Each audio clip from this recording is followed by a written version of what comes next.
Ok, estimados estudiantes, vamos a dar inicio a la clase. Vamos a grabar con el propósito de que ustedes posteriormente puedan escuchar esta grabación.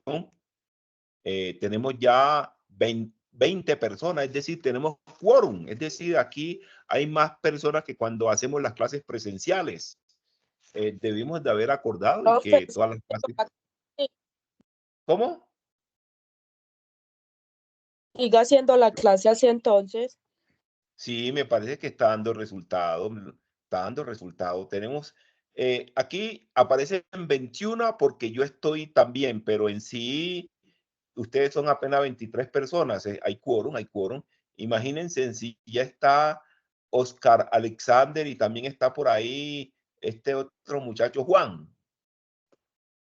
Entonces eso indica de... ¿En qué concepto? No sé, pues. No, fue que ustedes, es que yo me equivoqué con ustedes, yo debía haber hecho las clases virtuales, si las clases fueran todas virtuales, ustedes no hubieran tenido los inconvenientes o no haber asistido. Es decir, la universidad comete unos errores gravísimos, gravísimos. Hay estudiantes que son más virtuales que presenciales.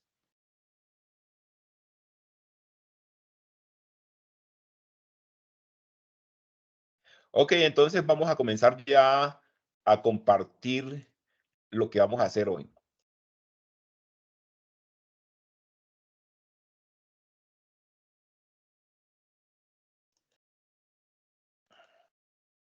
Aquí tenemos un Excel. Vamos a comenzar a hacer un repaso de qué empresas hemos estado observando. Después que hagamos un repaso de las empresas que hemos estado observando, procederemos a hablar del tema de los tipos de acciones, diferencias, características. Comenzaremos a hablar de esos temas. Entonces, comenzamos aquí con como es un repaso, vamos a comenzar a hablar de lo que hemos visto. Lo primero que estuvimos viendo fue las personas naturales comerciantes.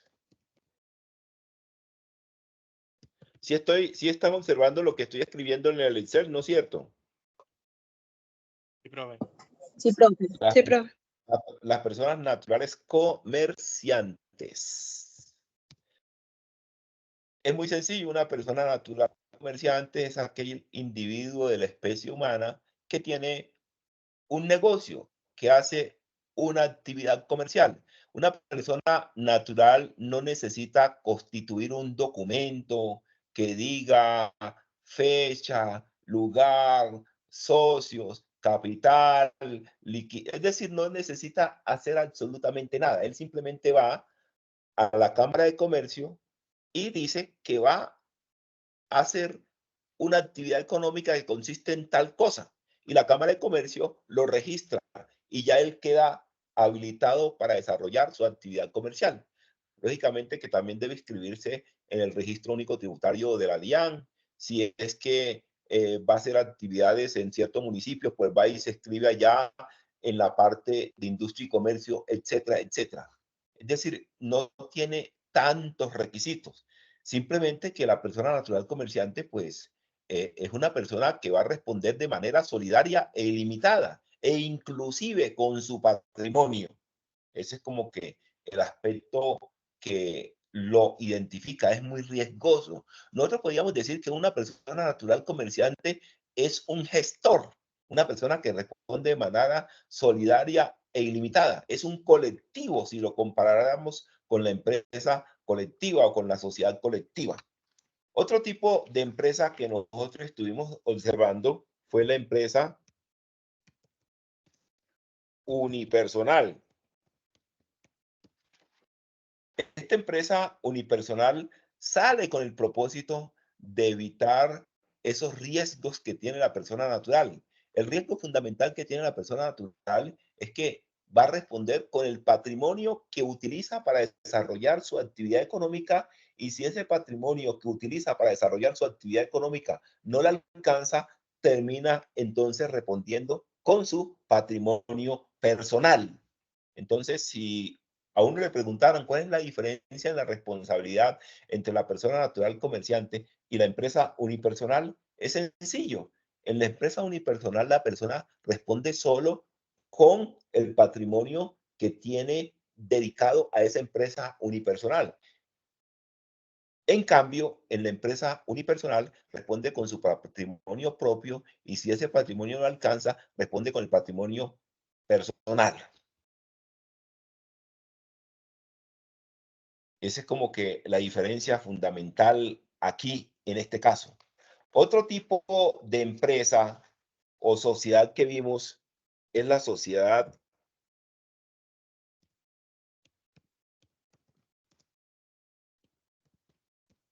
alguien que me recuerde en esta sociedad colectiva cuánto es el número de socios. El número mínimo de socios en la sociedad colectiva, ¿cuánto es? 2 socios. 2 socios. Y estos socios son conocidos como los socios gestores. Estos socios responden de manera solidaria e ilimitada. Me devuelvo un poquito a la empresa unipersonal. A pesar de que la empresa unipersonal, la persona solamente responde con el capital que tiene destinado a esa empresa, si se demuestra de que esta persona de la empresa unipersonal está utilizando esta figura para evasión, para defraudar a terceros, si se le demuestra de que el propósito es ese, pues también tendría que responder con su propio patrimonio. En la sociedad colectiva tenemos mínimo 2 socios y ambos son socios gestores. El número máximo de socios en la sociedad colectiva es ilimitado. Ahí pueden existir todos los socios gestores que puedan existir. Y aquí vamos consiguiendo una diferencia significativa, porque en las personas naturales es una sola persona, en la empresa unipersonal es una sola persona, en la sociedad colectiva son mínimo 2 socios y ambos socios son socios gestores. Responden de manera solidaria e ilimitada. Tenemos ahora la sociedad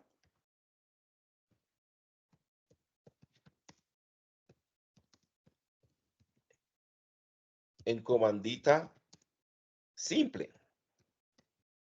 La sociedad en comandita simple podríamos decir que es una especie de desarrollo de la sociedad colectiva. ¿Por qué podemos decir que es una especie de desarrollo de la sociedad colectiva? En la sociedad colectiva, los únicos que están allí son los socios gestores. Acá en la sociedad en comandita simple, vamos a tener socios gestores y socios inversionistas.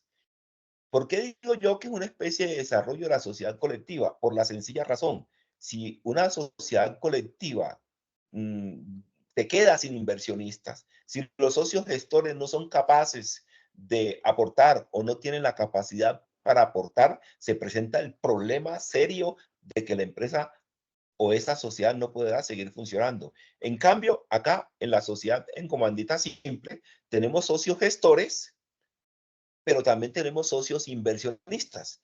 Ese socio gestor va a seguirse llamando socio gestor.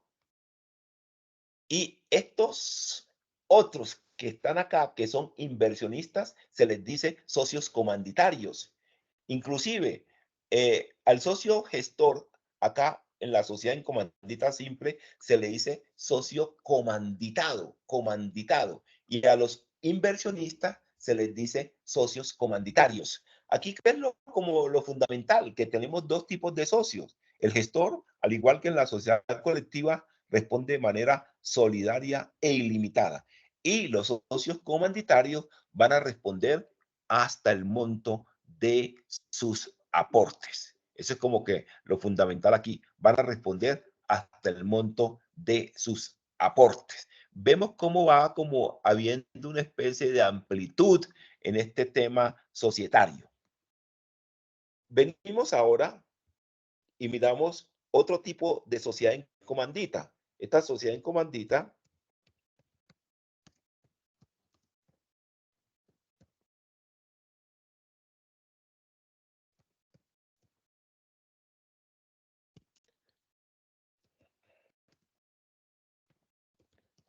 se llama sociedad en comanditas por acciones.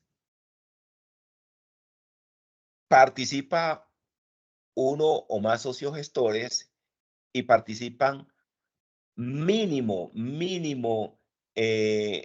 con respecto a los accionistas, pues no se tiene un número máximo, se tendría un número mínimo de un accionista. Si revisamos la responsabilidad aquí, el socio gestor que hace parte de la sociedad en comandita por acciones sigue teniendo una responsabilidad solidaria e ilimitada, pero los socios accionistas, su responsabilidad sería limitada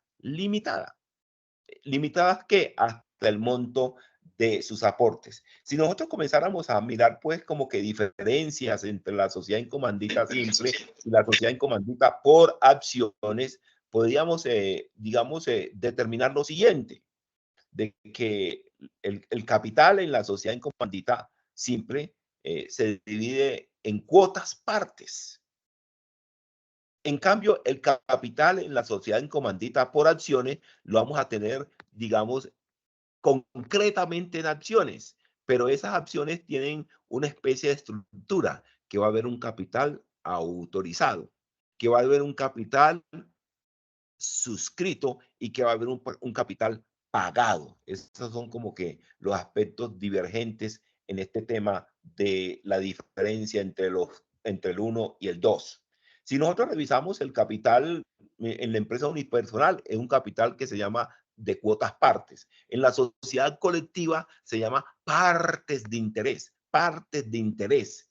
En la sociedad comandita simple vamos a tener, digamos, cuotas partes y también tendremos partes de interés. En la sociedad en comandita por acciones tendríamos acciones y también tendríamos partes de interés. Pero ¿qué es lo que ocurre en la generalidad de los casos? En la sociedad en comandita simple, los socios gestores son socios de conocimiento, son los que responden, son los que administran. Los socios comanditarios están pendientes solamente qué les está produciendo el dinero que invierten. En la sociedad en comandita simple, los socios gestores pueden hacer unos aportes, pero los aportes que ellos hacen se denominan partes de interés o no pueden hacer esos aportes, no es obligación. En la constitución de una sociedad en comandita simple, lo fundamental es que esté la presencia de los socios gestores. Los socios comanditarios pueden dar poder para que alguien los represente. No necesitan presentarse a la Cámara de Comercio, no es obligación. Lo mismo ocurre en la sociedad en comandita por acciones.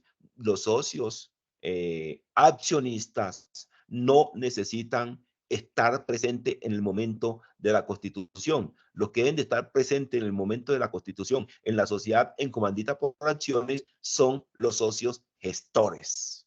Los socios gestores. Estos son aspectos fundamentales de ir diferenciando. Tenemos también en este tema de sociedades, tendríamos la sociedad limitada.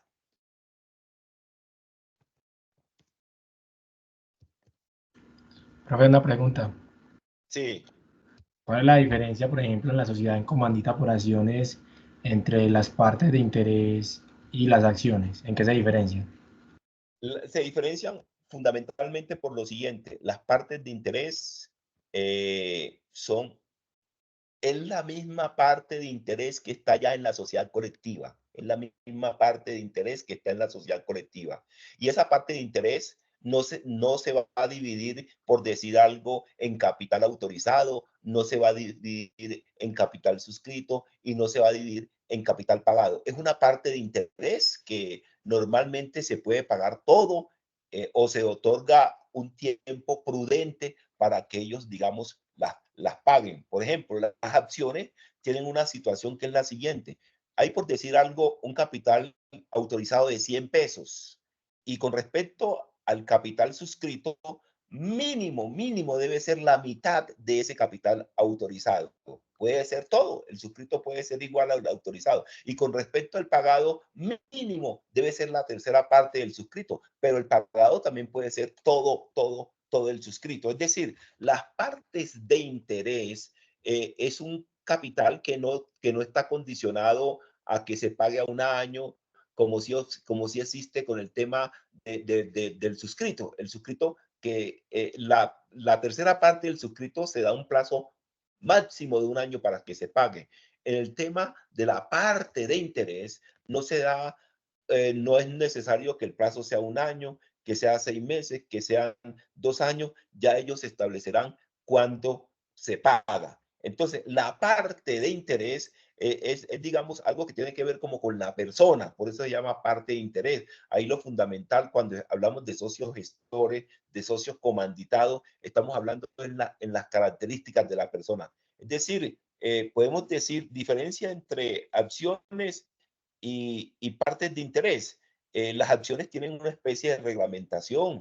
Existe un capital autorizado, existe un capital suscrito, existe un capital pagado. Y hay unos plazos para ese tema de pagar el capital suscrito que se comprometan a pagar. En el tema de las partes de interés no hay un plazo obligatorio. Puede ser 6 meses, puede ser 1 año, pueden ser 2 años.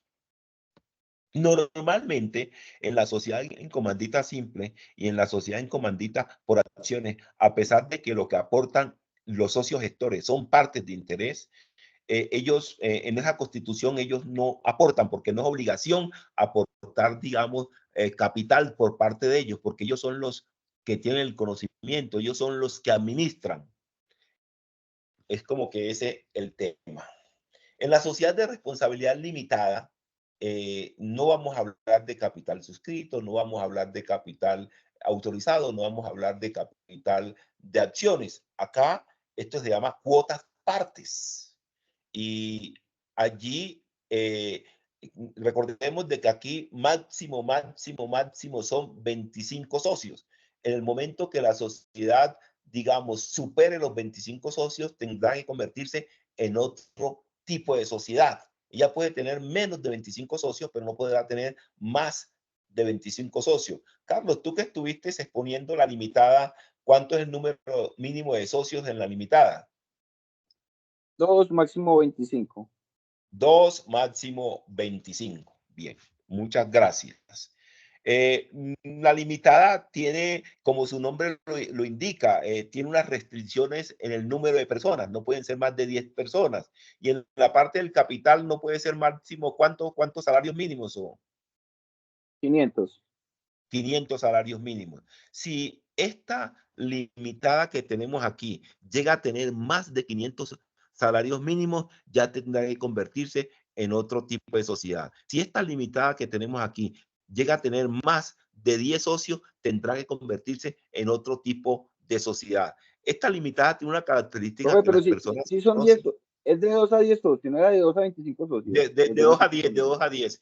Es decir, si llega a tener menos de 2 socios, es decir, que hacen un solo socio, tendrá que convertirse en una empresa unipersonal o convertirse en una Y lo SAS. del número de 10 no es el número de empleados, 10 empleados.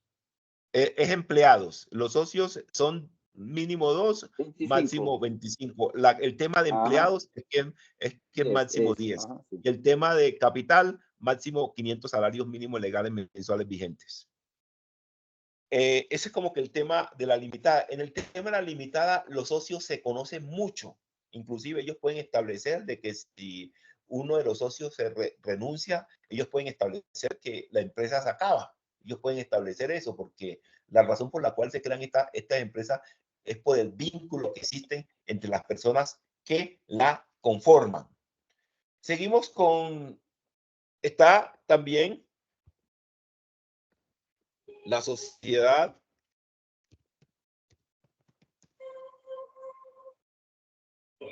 anónima.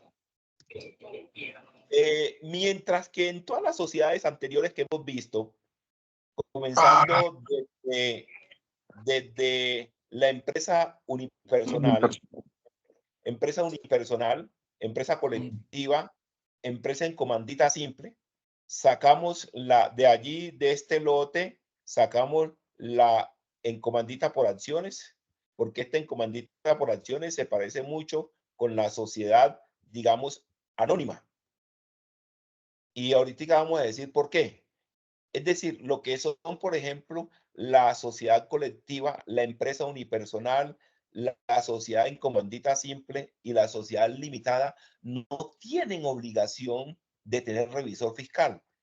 El revisor fiscal sería obligatorio si sus activos brutos superan los 5.000 salarios mínimos legales mensuales vigentes a diciembre 31 del año anterior, o si sus ingresos brutos a diciembre 31 del año anterior superaron los 3.000 salarios mínimos legales mensuales vigentes. Allí tendrían que tener revisor fiscal. Pero el caso de la sociedad en comandita por acciones, esa tiene que tener revisor fiscal. La sociedad anónima tiene que tener revisor fiscal. Es decir, ahí no se revisan topes para el tema de la obligatoriedad de tener revisor fiscal.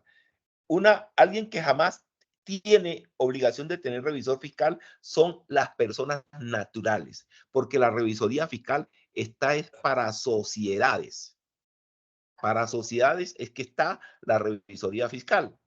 Y hablamos de sociedades desde la misma empresa unipersonal, desde la sociedad colectiva, sociedad en comandita simple, sociedad en comandita por acciones, sociedad limitada, sociedad anónima. Tenemos ahora esta que es muy famosa y es la que más se utiliza en nuestro medio, sociedad por acciones simplificadas.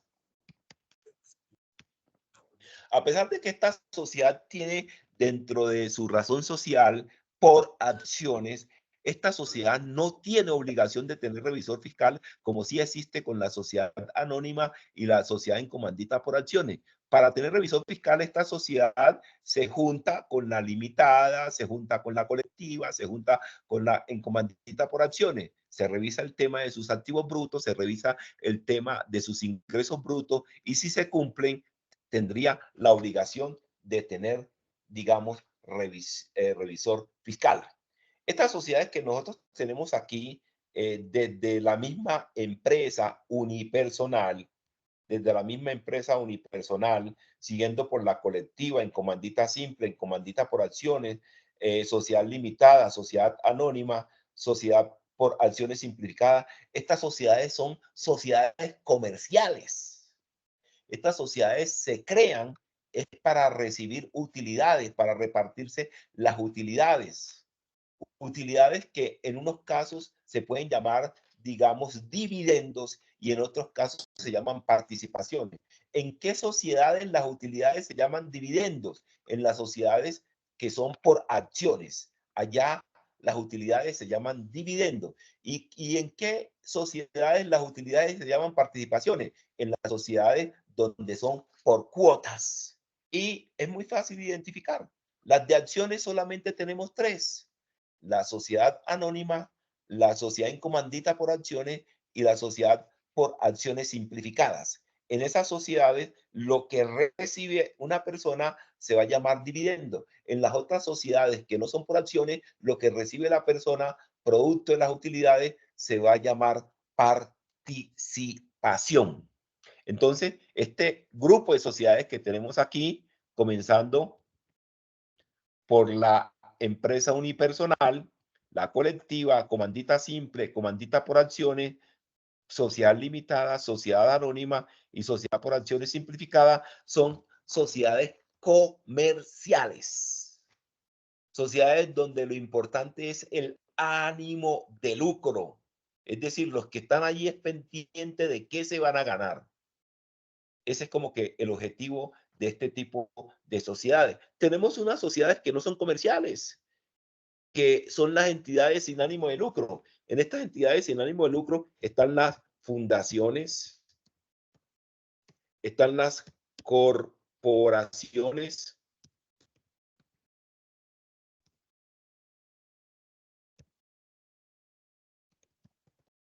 están las asociaciones y están las cooperativas. Tienden a confundirse, pero en la medida que ustedes comiencen a analizarlas, las van a diferenciar de unas de otras. Ellas tienden a confundirse. Una fundación normalmente, si bien puede estar integrada por más de una persona, puede estar integrada también por una sola persona. Y en la fundación normalmente, desde que se crea, es porque hay un capital destinado a una obra de orden social.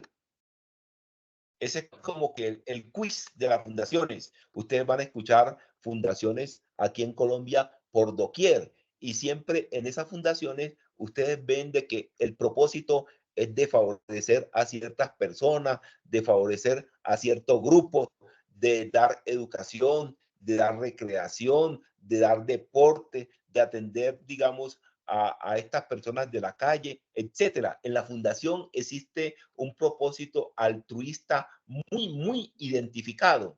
Puede estar constituida por una sola persona, puede estar constituida por más de 2 personas.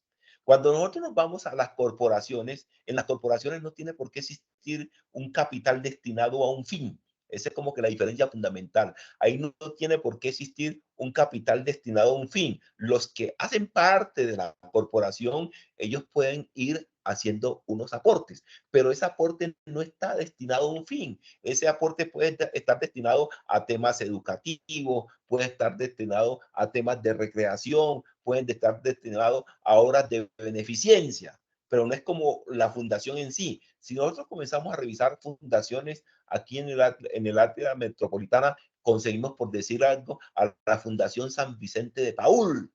Tengo entendido que fue una persona que tenía muchos recursos y quiso destinar unos recursos para que se prestaran servicios de salud allí. Yo me imagino que esa persona ya no existe porque el San Vicente de Paúl es digamos, un centro de salud que lleva muchos, pero muchos años. Es decir, nosotros nunca vamos a encontrar una corporación que va a destinar un dinero para hacer, digamos, un hospital. Las corporaciones no hacen eso. Eso lo hacen en las fundaciones. Una corporación sí se puede crear, por ejemplo, para crear una universidad y ahí hacer, digamos, programas de todo tipo.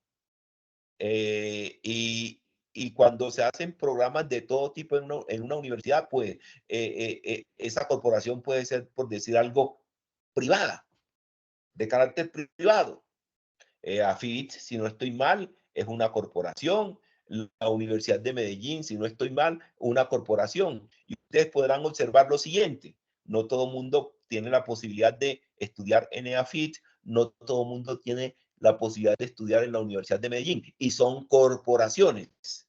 Pero ellos dentro de sus programas hacen programas sociales, de tal manera que personas de escasos recursos puedan ir a hacer sus estudios allá. Pero la mayor parte de las personas que estudian en EAFIT son personas que que tienen, digamos, posibilidad de pagarse pues como su estudio. Porque si nosotros comenzamos a analizar la línea que existe entre la fundación y la corporación, pues vamos a ver líneas como que muy delgadas. Por ejemplo, los deportistas. Los deportistas tienen una característica, lo mismo que los artistas. A ellos les gusta crear fundaciones. ¿Para qué utilizan las fundaciones principalmente? Para ellos, producto de su actividad que hacen como artista, producto de su actividad que hacen como deportista, destinar recursos a estas entidades que son de ellos mismos para tener beneficios tributarios. Por ejemplo, los recursos que ellos destinan a estas entidades que son de ellos mismos les pueden generar descuentos tributarios en su declaración de renta. En cambio, cuando se crea una corporación, los de la corporación no tienen pues como que ese objetivo de destinarles recursos a la corporación para ellos tener beneficios tributarios. Eso no se ve en las corporaciones. Las corporaciones se crean para hacer programas educativos de carácter normalmente privados, porque cuando hacen programas educativos de carácter público, como el tema del Tecnológico de Antioquia, como el tema del Jaime Sasa Cadavid, o como el tema del ITM, o como el tema de la Universidad de Antioquia, etcétera, etcétera. Ahí no estamos viendo de que ciertas personas destinen recursos allí para tener beneficios tributarios. No, normalmente en estos entes que les acabé de mencionar son entes creados por el mismo Estado, bien sea a nivel municipal, bien sea a nivel departamental o a nivel nacional. Esto para establecer líneas de diferencia entre la corporación y la fundación. Cuando llegamos a la asociación, si nosotros vemos, las fundaciones y las corporaciones se dedican mucho a hacer actividades recreativas, a hacer actividades de deporte, actividades de salud, actividades de educación. En las asociaciones, ese tema de actividades de educación, el tema de actividades deportivas, recreativas. Si bien lo pudieran hacer, no es como que el objeto de ellos es de asociarse para, digamos, defender ciertos intereses. Por ejemplo, tenemos la Asociación de Comerciantes, la Asociación de Padres de Familia, la Asociación de Trabajadores de la Salud, la Asociación de Transportistas, etcétera. Normalmente son, digamos, sectores que tienen objetivos comunes y que buscan fortalecer, digamos, esa razón que los une para ser más fuerte, para adquirir mejores sus servicios. Si hablamos de la Asociación de Comerciantes, ¿qué es lo que hace la Asociación de Comerciantes? Normalmente están muy adscritos o son muy cercanos a las cámaras de comercio y velan, por decir algo, por sus intereses. Ustedes pueden conseguir asociación de plataneros, asociación de caficultores, asociación de floricultores. Es decir, acá el tema se va saliendo un poquito de ese tema que hacían las fundaciones, las corporaciones. Se va saliendo un poquito y se mete mucho a veces hasta el tema económico. Se meten hasta el tema económico, el tema de las asociaciones. Tenemos también el asunto de las cooperativas. En las cooperativas, ¿qué tenemos? Las cooperativas se dedican mucho a temas que benefician a cierto sector. Tenemos aquí en Antioquia una cooperativa que es muy famosa, es la cooperativa Colanta. ¿Qué hace Colanta?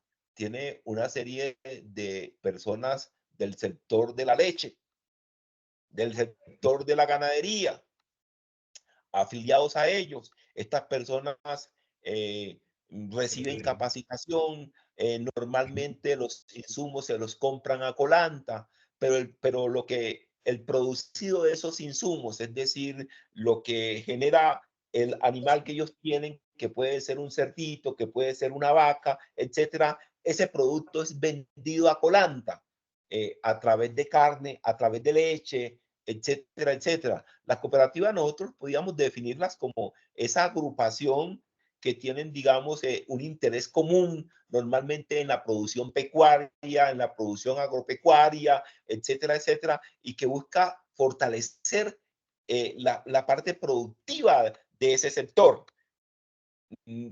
A veces las líneas que dividen a una cooperativa de una asociación, digamos, son muy delgadas, pero las asociaciones son utilizadas en Colombia más que todo como para juntar gremios de un sector. En cambio, las cooperativas, si bien juntan gremios de un sector, se dedican mucho como que a la parte productiva. También están en el sector financiero. Ustedes van a encontrar Confiar, etcétera, etcétera, etcétera. ¿Qué características tienen estas entidades sin ánimo de lucro? Que lo que queda, es decir, lo que en otro lado se llaman utilidades y se reparten, acá no se llaman utilidades, sino que se llaman excedentes. El excedente y la utilidad es lo mismo, es lo que queda después de tener ingresos, costos y gastos. Simplemente que acá en las entidades sin ánimo de lucro, eso que queda después de depurar ingresos, costos y gastos no se llama utilidades, no se reparten, sino que se llama ese excedente. Y el propósito de esos excedentes es reinvertirlos en el objeto social. ¿Qué pasa con este tipo de entidades cuando ya se terminan? Cuando estas entidades, fundaciones, corporaciones, asociaciones y cooperativas ya se terminan, lo que ocurre aquí es que lo que queda después de pagarle a todos los terceros habidos y por haber, pasa a manos del Estado. Es decir, las personas que hacen parte de fundaciones, corporaciones, asociaciones y cooperativas, ellos no pueden estar pendientes de que cuando se acabe esa organización, ellos van a recibir, por decir algo, los aportes que ellos han estado depositando en esos lugares. No, eso queda para el Estado. ¿Qué aspecto fundamental tienen que hacer estas fundaciones, corporaciones y asociaciones? Ellos tienen que calificarse. Una vez creados, o que crean la fundación, la corporación o la asociación, tienen que hacer un proceso de calificación que es todo por internet ante la DIAN. Si ellos no hacen ese proceso de calificación, ellos van a ser contribuyentes del impuesto de renta. Así de sencillo. Ellos van a tener la responsabilidad 0,5, pero si ellos hacen ese proceso de calificación, la misma DIAN les cambia la responsabilidad 0,5 por la 4. Cuando una fundación, una asociación o una corporación se crea, automáticamente aparece con el número 0,5 en el RUT, contribuyente del impuesto de renta.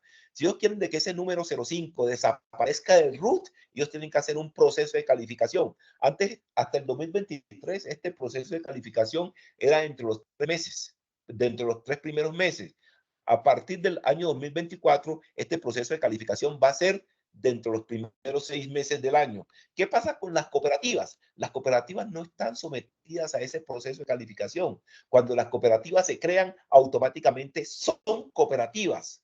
Lógicamente que yo les toca estar cumpliendo con una serie de formalidades, desarrollar su objeto social como debe ser, hacer la destinación de los excedentes como debe ser, porque en el momento de que la administración de impuestos descubra que no están haciendo las cosas como son, les quita el calificativo de entidad sin ánimo de lucro y lo suspende y tendrían que estar cierto tiempo contribuyendo común y corriente en renta y posteriormente solicitarle la readmisión a la DIAN.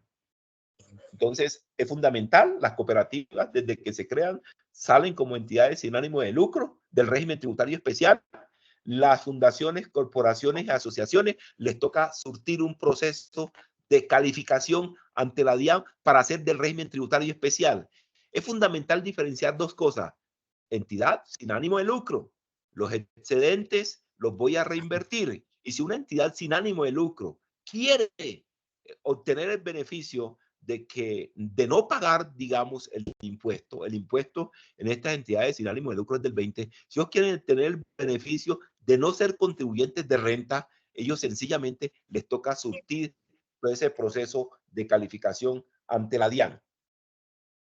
Otra figura que nosotros hemos estado observando es el tema de los contratos de colaboración. Dentro de estos contratos de colaboración tenemos los consorcios, tenemos las uniones temporales y tenemos las cuentas en participación.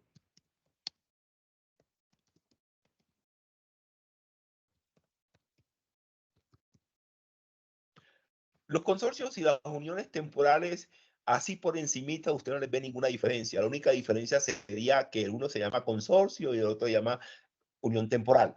Pero ya profundamente, en el tema de la responsabilidad, en el tema cuando son sancionados, por decir algo, cualquier tercero puede perseguir a cualquiera de los integrantes del consorcio y ese integrante del consorcio tiene que responder por el 100% de esa responsabilidad.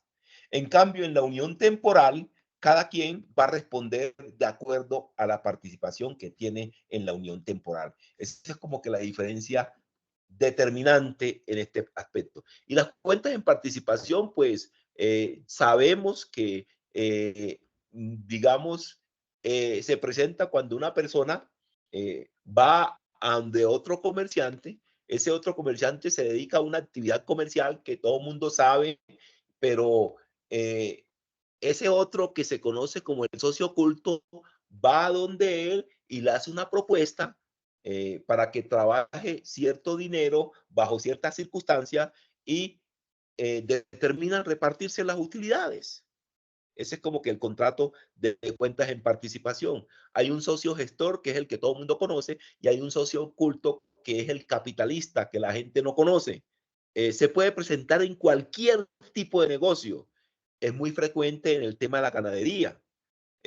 Por decir algo, si usted quiere volverse ganadero, pero resulta que usted no tiene la finca, usted no tiene la infraestructura, usted simplemente tiene el capital y el capital que usted tiene le alcanza para conseguir, para comprarse un atao, es decir, una vaca con su ternerito. Eso es lo que lo que usted puede hacer con su capital. Usted si se compra la vaca y el ternerito, usted no tiene para dónde llevar eso. Pero entonces usted conoce de que hay una persona que tiene una finca y en esa finca hay 20, 30, 40, 50, 60, 1000 o 2000 reses. Y usted simplemente va y negocia con el dueño de la finca, con el encargado de la finca y le dice que usted va a llevar ese atado y ya ustedes establecen cuáles van a ser las condiciones.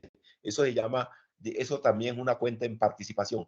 Hay otros tipos de contratos de colaboración como el joint venture, que es un negocio de aventura. Se presenta mucho en la minería.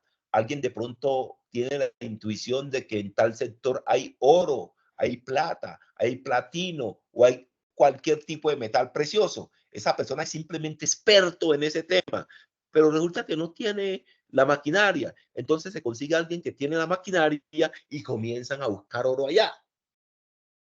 No me refiero a Continental Gold, ¿no? Ellos no hacen joint venture. Continental Gold es una empresa que es muy bien creada y tiene toda la infraestructura y hace todos los estudios. Nos referimos a dos personas por ahí como Juan Esteban y Oscar que quieren, pues, que tienen esa idea y que se juntan. El uno tiene la maquinaria y el otro tiene los conocimientos. Entonces, ellos se meten en ese negocio de aventura. Duran 2, 3, 4 años ahí y posiblemente consiguen ese metal precioso o posiblemente no consiguen nada. ¿Qué pasa en estos contratos de colaboración empresarial? No hay persona jurídica. Ellos no son responsables de renta. Es decir, un consorcio no podía presentar una declaración del impuesto sobre la renta y complementario. No puede hacerlo. Porque quienes deben de presentar la declaración de renta son los que hacen parte del consorcio. Lo mismo ocurre con el tema de la unión temporal. Ellos no pueden presentar una declaración de renta. En las cuentas en participación no hay una declaración de renta que se refiera a las cuentas en participación, o en el joint venture no hay una declaración de renta que se refiera a eso. En este caso, de manera independiente, ellos tendrán que cumplir con sus obligaciones tributarias. Este es el tema de los consorcios, uniones temporales, cuentas en participación. Era importante hacer este repaso para que ustedes como futuros contadores ya sepan qué hacer con el tema del derecho societario. Usted no puede permitir de que una empresa a la cual usted le lleva la contabilidad o de la cual usted es revisor fiscal se llame limitada y ya tenga 27 socios. O que tenga más de 10 trabajadores, o que el capital tenga más de 500 salarios mínimos. Es decir, usted debe ser conocedor de todo este tipo de figuras para, en cierto momento dado, orientar de la mejor manera a sus clientes. Vamos a pasar a ver, digamos, unas presentaciones aquí relacionadas con el tema de las acciones. Si bien nosotros en el tema de las acciones no profundizamos muchos, el tema de las acciones no es solamente las acciones que estuvimos allá, esa acción donde teníamos el capital autorizado, el capital suscrito y el capital pagado. Ese es un tema que tiene muchas aristas y vamos en este momento a comenzar a ver algunas de esas aristas.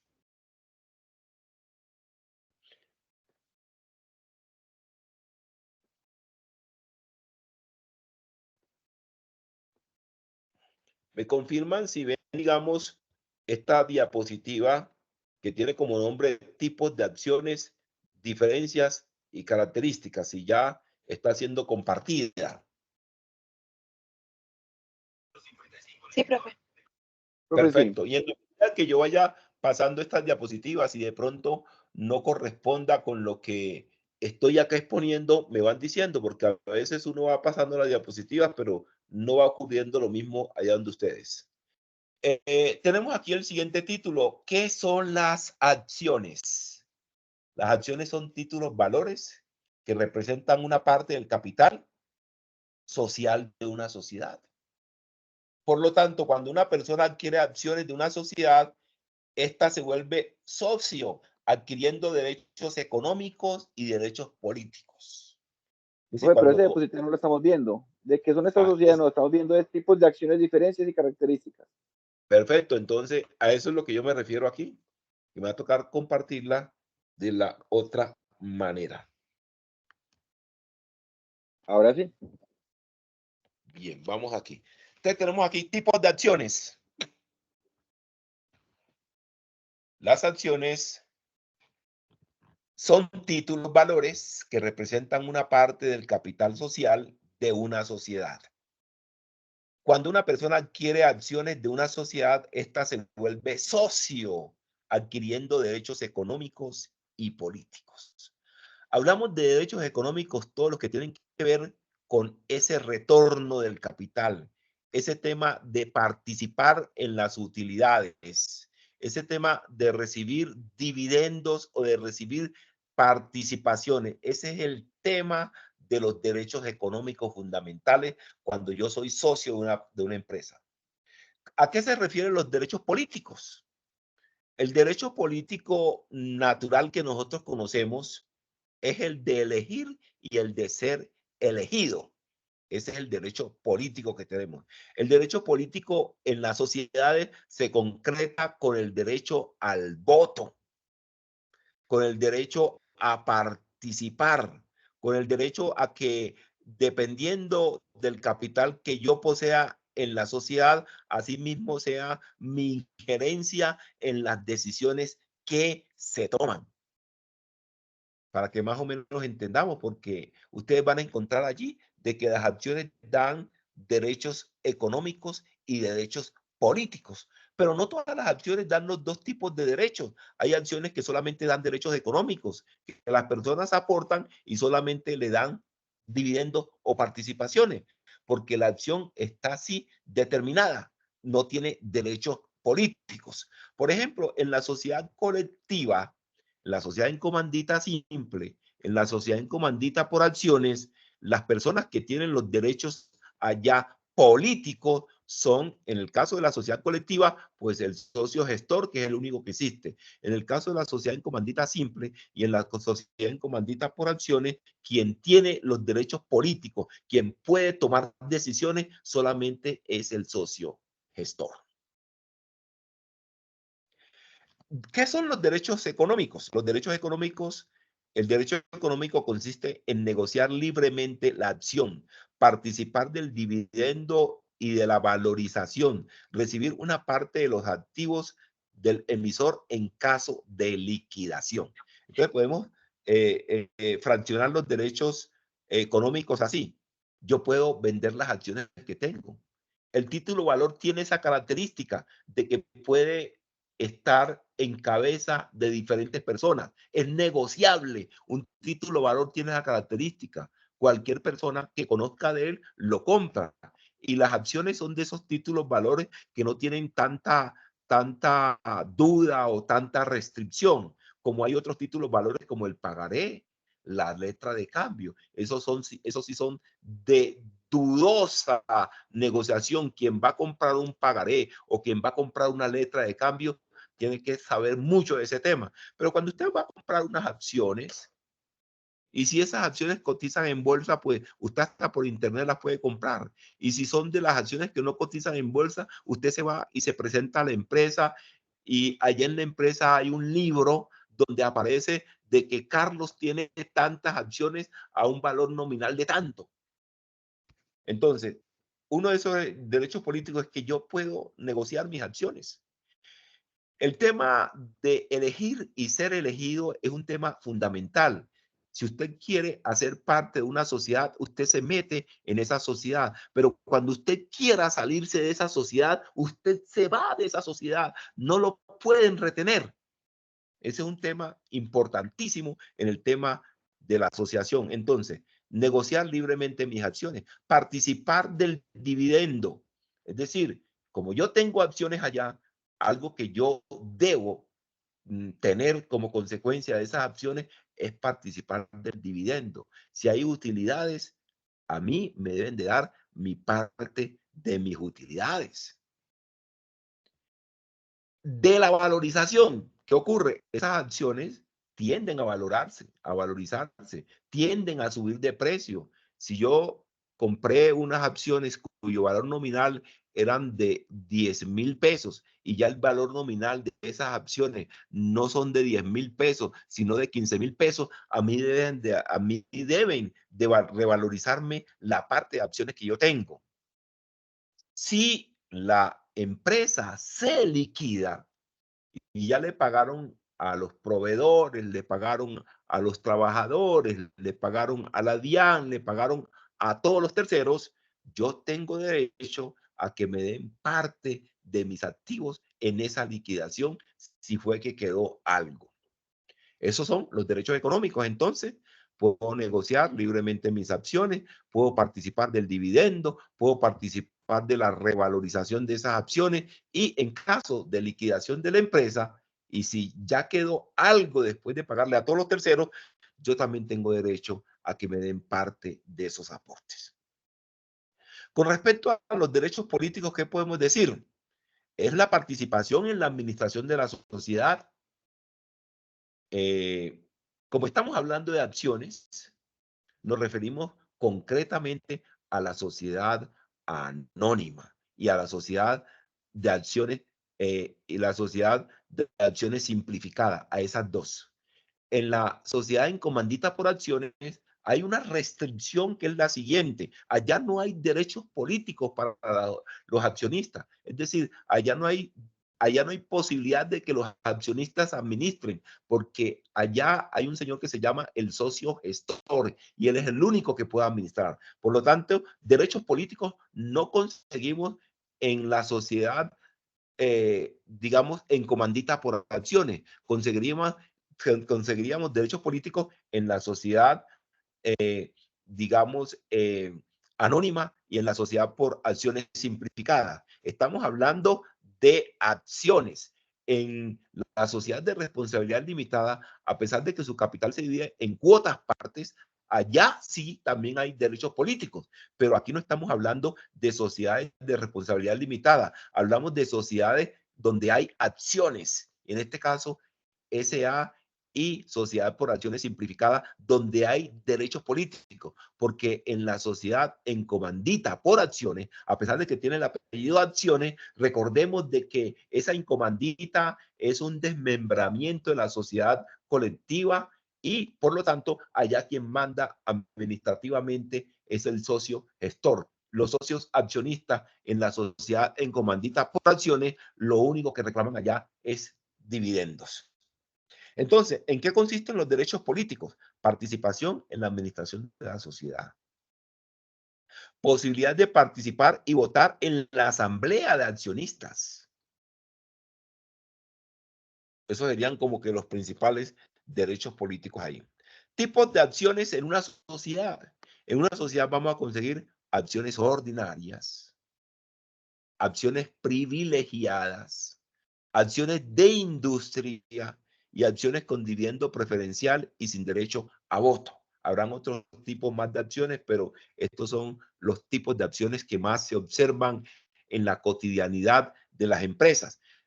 Cuando ustedes crearon la sociedad por acciones simplificadas y que dijeron capital autorizado, capital suscrito y capital pagado, esas son acciones ordinarias. Esas acciones ordinarias que le dan a la persona, le dan derechos económicos y le dan derechos políticos.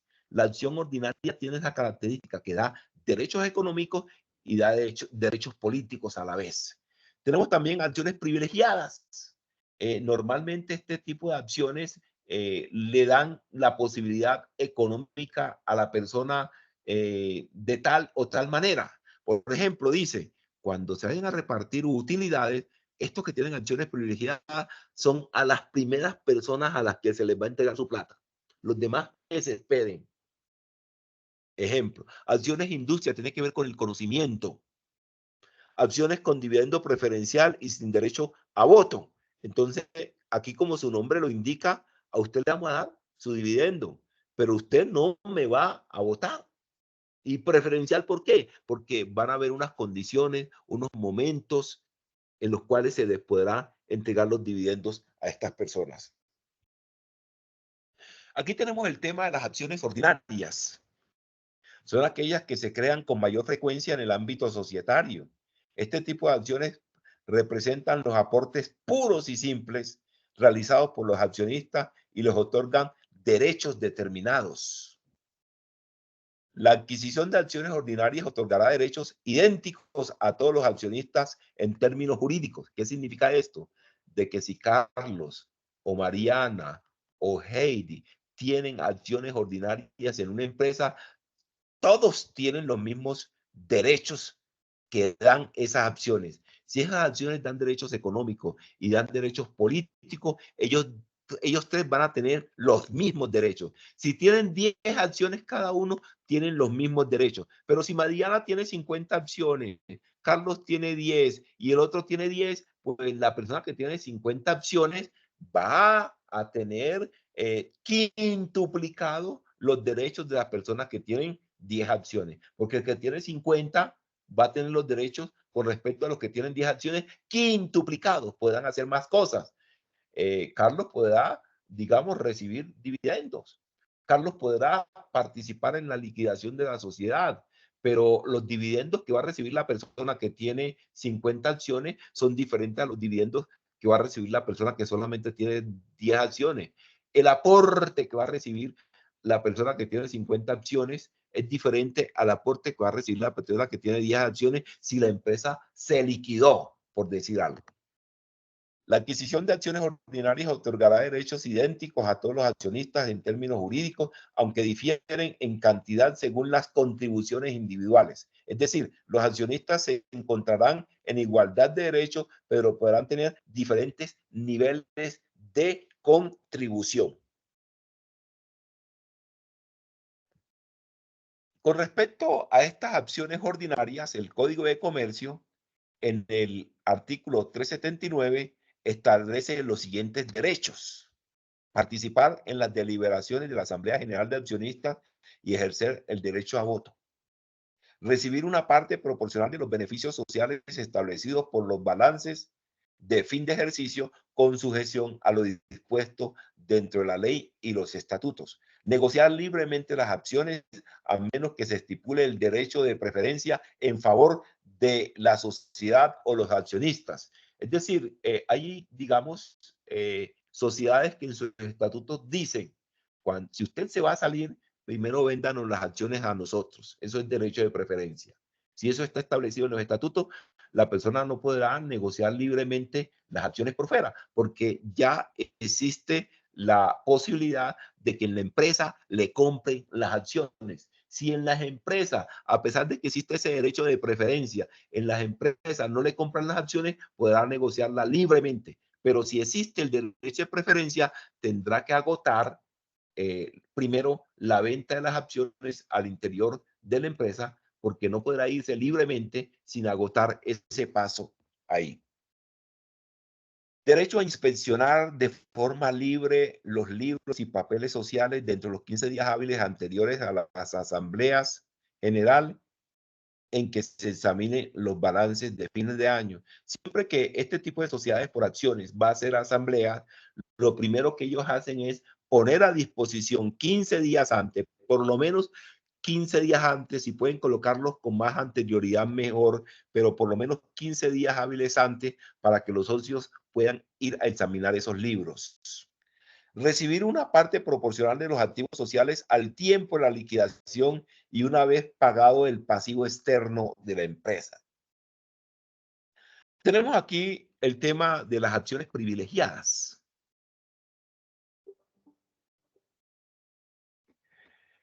Son aquellas que incorporan algún privilegio o derecho económico a diferencia de las acciones ordinarias. En las acciones ordinarias todo el mundo va por igual.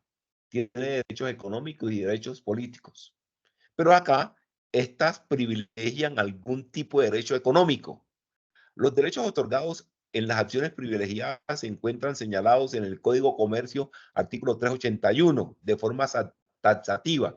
Estos privilegios son los siguientes: un derecho de preferencia para su reembolso en caso de liquidación hasta la concurrencia con su valor nominal.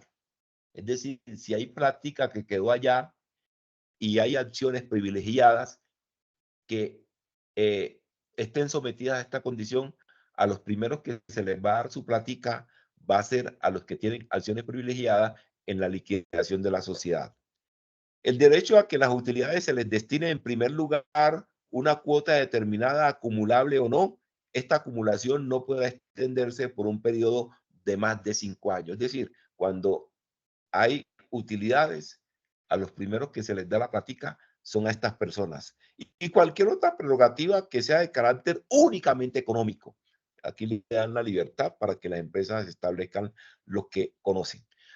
Acciones de industria son aquellas que se conceden a las personas que aportan trabajo, determinados conocimientos o secretos industriales y o comerciales a la sociedad. En general, toda obligación de hacer a cargo de la persona aportante. Los aportes de industria pueden clasificarse en 2 tipos, los cuales se encuentran consagrados en el artículo 138 del mencionado del Código de Comercio. Aporte de industria con estimación de valor y aporte de industria sin estimación de valor. Es decir, habrán casos donde la empresa dice el aporte de industria de Mariana vale tanto. El aporte de industria de Juan Esteban vale tanto. Los aportes que pueden redimirse como acciones de industria serán aquellos que cuenten con una estimación de valor. Es decir, si hay un socio industrial cuyo aporte está determinado en valor, ese aporte se puede redimir o puede convertirse en acciones. Aquí tenemos, por ejemplo, algunos casos en los cuales se asignan aportes de industrias. Este tipo de aporte en industria, cuando está con estimación de valor, puede tener las siguientes situaciones: participación en las utilidades sociales, reservas y revalorización patrimoniales. Esto puede ser tanto con estimación de valor o sin estimación de valor. Asistir con voz a las reuniones que adelanten los órganos sociales como las asambleas o juntas. Estos señores pues podrán hablar todo lo que quieran en este tipo de reuniones, pero ellos no tienen derecho a votar. Ellos simplemente opinan. Cuando se liquida la sociedad, participar en las reservas acumuladas y las valorizaciones generadas durante el tiempo en que fue accionista, en la manera y condiciones como fueron estipuladas. Acciones con dividendo preferencial y sin derecho a voto. Las sociedades por acciones simplificadas, de conformidad con lo establecido en el artículo 61 de la ley 222, podrán emitir acciones con dividendo preferencial y sin derecho a voto. Entonces, ellos dicen, estas acciones tendrán dividendo preferencial. ¿En qué sentido? En que se reparte primero a ellos, pero ellos no podrán votar. Es decir, tienen una especie de derechos económicos, pero no tienen derechos políticos. Las acciones con dividendo preferencial y sin derecho a voto tendrán el mismo valor nominal que las acciones ordinarias, pero no podrán representar más del 50% del capital suscrito. Es decir, una persona que tenga dividendo preferencial sin derecho a voto no podía tener más del 50% del capital suscrito. Beneficios de estas acciones con dividendo preferencial: percibir un dividendo mínimo fijado en el reglamento de suscripción, el reembolso preferencial de los aportes una vez pagado el pasivo externo, los demás derechos que se encuentren previstos para las acciones ordinarias, salvo el de participación en la asamblea accionista y voto en la misma. ¿Qué sociedades emiten acciones en Colombia? Para entender qué sociedades emiten acciones en Colombia, es importante conocer cuáles son las sociedades de personas y las sociedades de capital, porque en las sociedades de capital son, digamos, las sociedades que emiten acciones en la mayor parte de los casos. Sociedades de personas, sociedad colectiva, sociedad en comandita simple, sociedad de responsabilidad limitada y la empresa unipersonal. Aquí en este tipo de sociedades se reúnen o se crean en condición a las personas que la conforman. Sociedades de capital, sociedad anónima o SA, sociedad en comandita por acciones y sociedad SAS. Entonces, las sociedades que emiten acciones en Colombia son las sociedades anónimas, sociedad en comandita por acciones y SAS. Las sociedades comerciales en Colombia que pueden emitir acciones como representación de su capital social son las anónimas, sociedades en comandita por acciones y sociedades por acciones simplificadas. Vamos a pasar a ver ahora algo que se conoce como la sociedad offshore. Yo creo que ustedes han escuchado a veces por televisión que yo no sé qué, ciertas personas tienen inversiones en sociedades offshore. Sencillo, para que no nos compliquemos la vida. Son aquellas que tengan su sede en el extranjero. Adicionalmente, el término sociedad offshore se relaciona con las siguientes definiciones: empresas registradas en una jurisdicción extraterritorial cuyos servicios son prestados a no residentes de ese territorio. Hay lugares en Centroamérica donde hay empresas que se van a ubicar allá en esas islas, pero los servicios que presta esa empresa o esa sociedad no son para los que son residentes de esas islas, son para los que no son residentes de ese territorio. Aquellas empresas y subsidiarias que se encuentren localizadas o registradas por fuera del país en el que reside su propietario y se ha constituido la empresa matriz. Por ello, la palabra offshore se utiliza para indicar que una empresa reside en el extranjero. Eso es lo fundamental. No obstante, el término offshore está muy relacionado con paraísos fiscales. Paraísos fiscales, ¿qué son? Este tipo de jurisdicciones o territorios donde la tributación es muy, muy insignificante, donde no se hacen controles, donde no intercambian información con los demás países. Por lo tanto, el término offshore está como muy relacionado con ese término paraísos fiscales. No obstante, el tema de paraísos fiscales hoy en día está revaluado, porque yo como Colombia, ¿con qué carácter o con qué propiedad o con qué fundamento voy a decirle de que tal país es paraíso fiscales?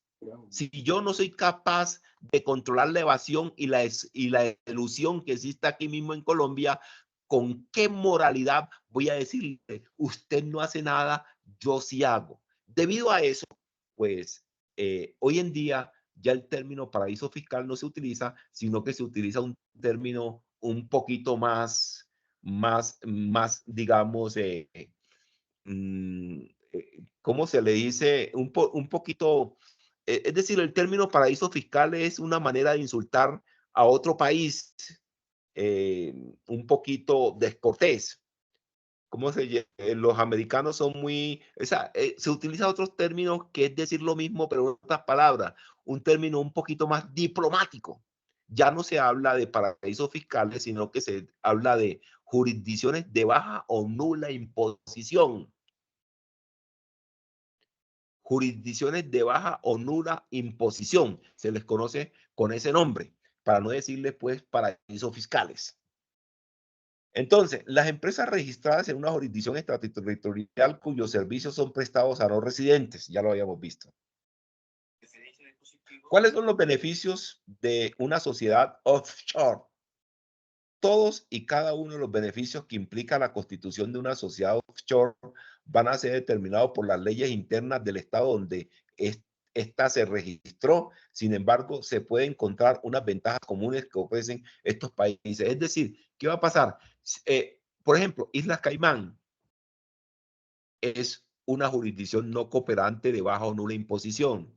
Cuando una empresa se ubica allá en Islas Caimán, las normas que le van a aplicar son las normas de Islas Caimán. Y en Islas Caimán hay muy pocas normas tributarias. Es decir, las normas que ellos tendrán que cumplir son las de Islas Caimán. Eso es lo que nos quiere decir esta parte que está aquí. ¿Qué tipo de beneficios existen cuando una persona constituye su sociedad en estos lugares que se conocen como offshore? La constitución es rápida y simple. La gran mayoría de las jurisdicciones mencionadas, de las jurisdicciones offshore, constituyen empresas en menos de 48 horas, con documentación sencilla. Usted aquí en Colombia no constituye una empresa en menos de 48 horas. Usted tiene que reunirse con los socios, llevar ese documento a la entidad correspondiente, en este caso Cámara de Comercio, ir a la DIAN a sacar el RUT, ir al municipio, inscribirse en Cámara de Comercio, pagar bomberos, si es que requiere de vistos buenos de entidades como la ANLA, licencias ambientales, Ministerio de Transporte, es decir, crear una sociedad en Colombia no se crea en 48 horas, pero cuando una persona crea una sociedad en estas jurisdicciones no cooperantes de baja o nula imposición, las puede crear en menos de 48 horas. Por ejemplo, un requisito cuando usted crea una sociedad es que usted muestre un estado de situación financiera, que muestre un estado de pérdidas y ganancias. Allá no le piden absolutamente nada de eso. Flexibilidad en la composición accionaria. Por lo general no existen limitaciones relacionadas con la nacionalidad de los accionistas. Por ejemplo, es muy común que en estos estados se permita designar a una sola persona para desarrollar múltiples funciones al mismo tiempo dentro de la sociedad. Cuando usted crea una sociedad anónima, usted tiene que llevarle a la Cámara de Comercio el acta de constitución, quién es la junta directiva, quién es el representante legal, quién es el revisor fiscal, quiénes son los apoderados. En este tipo de sociedades no le piden, en este tipo de jurisdicciones no le piden absolutamente nada, nada, pero nada de esto. Libertad de inversión. Por lo regular, la inversión extranjera está acompañada de regulaciones financieras estrictas que dificultan la participación en los negocios. Las sociedades offshore, al no estar sometidas a regulaciones tan fuertes, habilitan oportunidades de inversión globales. Es decir, aquí usted no le van a exigir de que, por ejemplo, cuando alguien aquí hace una inversión extranjera en Colombia, le dicen que presente una declaración de renta. Allá no van a decir que presente declaración de renta. Si una persona, por ejemplo, es un inversionista del exterior y hace 10 inversiones aquí en Colombia, lo obligan a que presente declaración de renta dentro del mes siguiente a la fecha que hace esa inversión. Si hace 10 inversiones, le toca presentar 10 declaraciones de renta. Allá no presenta ninguna declaración de renta.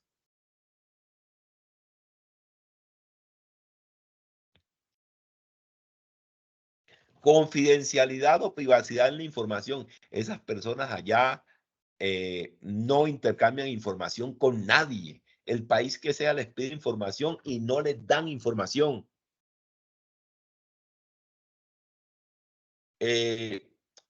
Para lograr un nivel más alto de protección a la privacidad en estas jurisdicciones, los datos personales de los accionistas y propietarios no se incorporan en registros públicos. Allá no incorporan ningún tipo de información. Administración fácil y asequible. En una gran cantidad de paraísos fiscales, los gastos generados por procesos de contabilidad y auditoría se reducen significativamente. A saber, no se suele exigir la presentación de cuentas anuales, por lo que la propia empresa puede determinar cuándo es el momento más oportuno para registrar sus actividades y realizar su propia contabilidad. Es decir, la empresa ve cuándo presenta sus informes, pero allá no hay una directriz que diga que usted tiene que presentar la declaración de renta en abril, si es persona natural, o en agosto, septiembre, octubre, noviembre, si es persona, abril si es persona jurídica, y agosto, septiembre y octubre si es persona natural. O presentarle estados financieros a super sociedades, o si es del sector financiero, presentarle estados financieros a la superintendencia financiera, o presentarle exógena a la DIAN. Eso allá no se ve.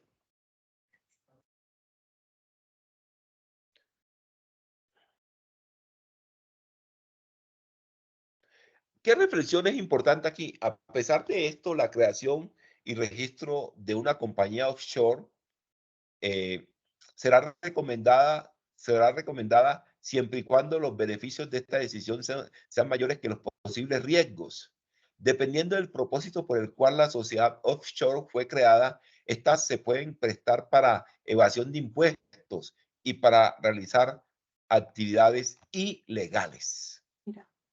Yo creo que ustedes la otra vez, no sé si habrá alcanzado a escuchar noticias de Panama Papers. ¿Por qué me está tratando mal? ¿Por qué me está tratando mal? Personas que esconden dineros en estos paraísos fiscales que hoy se conocen como jurisdicciones no cooperantes de baja o nula posición. Colombia por allá en el 2014 hizo unas listas de paraísos fiscales.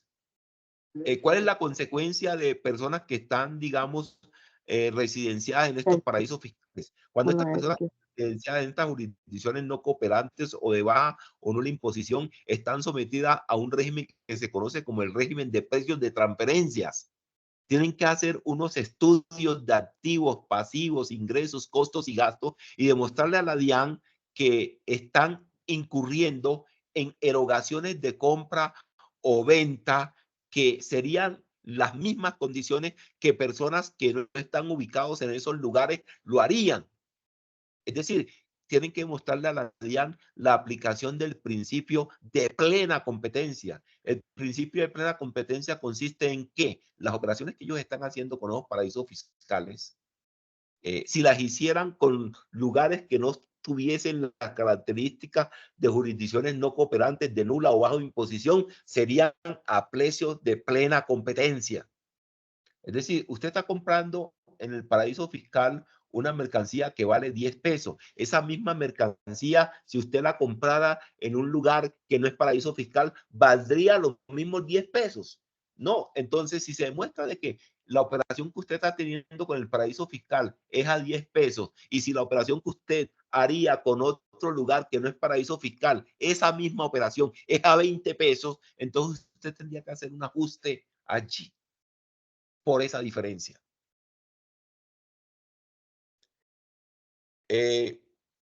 Hay otros aspectos como son, digamos, en fusiones, escisiones. Voy a compartirles en estos momentos, vamos a hablar de una manera pues como no tan profunda, porque el documento igual se los voy a enviar a ustedes para que ustedes lo analicen, lo estudien. Voy a hablarle en forma general de qué son las fusiones, de qué son las escisiones, porque estas son situaciones que se presentan en las empresas. Yo creo que ustedes han escuchado empresas que se juntan con otras empresas que se separan y conforman otro tipo de empresas. Ese es el tema que se conoce como fusiones y escisiones. Vamos a hablar de este tema, pero de este tema, ¿qué es lo que nos interesa? Ver cuáles son pues como que los efectos de las fusiones, cuáles son los efectos de las escisiones. Bien.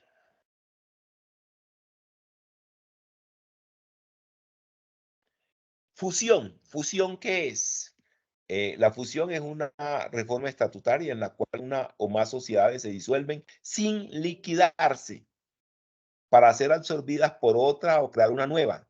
De esta manera traspasan sus activos, pasivos, derechos y obligaciones a otras sociedades existentes, sociedad absorbente o a la nueva sociedad. Entonces, hablamos de fusión cuando una o más sociedades se disuelven sin liquidarse para ser absorbidas por otra o crear una nueva. Es decir, una sociedad, no hablaríamos de fusión de sociedades si, digamos, una sociedad se liquida para ser absorbida por otra. No hablamos ahí de fusión de sociedades si una sociedad liquidada ya es absorbida por otra. ¿Qué es lo fundamental aquí? Aquí, por ejemplo, es que la sociedad se disolvió. ¿Qué es? ¿Cuándo entendemos o cuándo hablamos de una sociedad que se disolvió? Cuando una sociedad entra en una causal de disolución, entra en un estado de una situación especial. Una vez la sociedad está disuelta porque entró en una causal de disolución, la sociedad podrá tomar la decisión, ¿me liquido o me junto con otra empresa? Lo importante es que esa sociedad, cuando está en esa situación de disolución, no se liquide. Es decir, de la disolución pasa a ser absorbida por otra empresa. Entonces, podríamos tener dos sociedades que están plenamente funcionando y las dos sociedades deciden juntarse. Va a haber una que va a ser, digamos, absorbida y va a ser una que va a ser la absorbente. ¿Cuál es la empresa que va a seguir operando? La empresa que es la absorbente. La absorbida, pues, deja de existir. ¿Qué situación aquí es normal? De que esa absorbente va a responder por todo lo que tenía la sociedad, digamos, absorbida. ¿Cuáles son los efectos de la fusión? La sociedad absorbida se disuelve sin necesidad de liquidarse. La sociedad absorbente adquiere los bienes y derechos de la sociedad absorbida y se hace a cargo de los pasivos y obligaciones. En virtud de la fusión, la matrícula mercantil de la sociedad absorbida es cancelada, razón por la cual se debe encontrar al día con la renovación de la matrícula mercantil. Algo aquí importantísimo para que lo tengamos en cuenta. La fusión de las sociedades comerciales y civiles se formaliza mediante la escritura pública. Es decir, cuando ya hay una escritura pública donde indica de que hay una fusión, ya es el documento suficiente para que tenga efectos esa fusión. Lógicamente que esa escritura pública hay que irla a registrar a la Cámara de Comercio, pero no es requisito para que los efectos comiencen ya a surtirse. Con el solo hecho de la escritura de fusión, con eso es suficiente. No obstante, como vamos a ver más adelante, cuando hablamos de escisión, allá no va a ser suficiente la escritura pública. Allá es necesario de que esa escritura pública se registre en la Cámara de Comercio. Escisión, aquí tenemos la escisión. Es una reforma estatutaria por medio de la cual una sociedad escindente traspasa parte de sus activos y o pasivos en bloque a una o varias sociedades ya constituidas o a una o varias sociedades que se constituyen llamadas beneficiarias. Si función es unirse, escisión es separarse. Así de sencillo.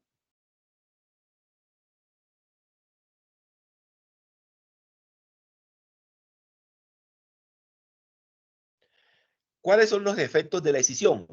Una vez inscrito el documento de escisión en el registro mercantil, operará entre las sociedades intervinientes la transferencia en bloque de los activos y pasivos de la sociedad escindente. Es decir, aquí los efectos son a partir del registro de ese documento en la Cámara de Comercio.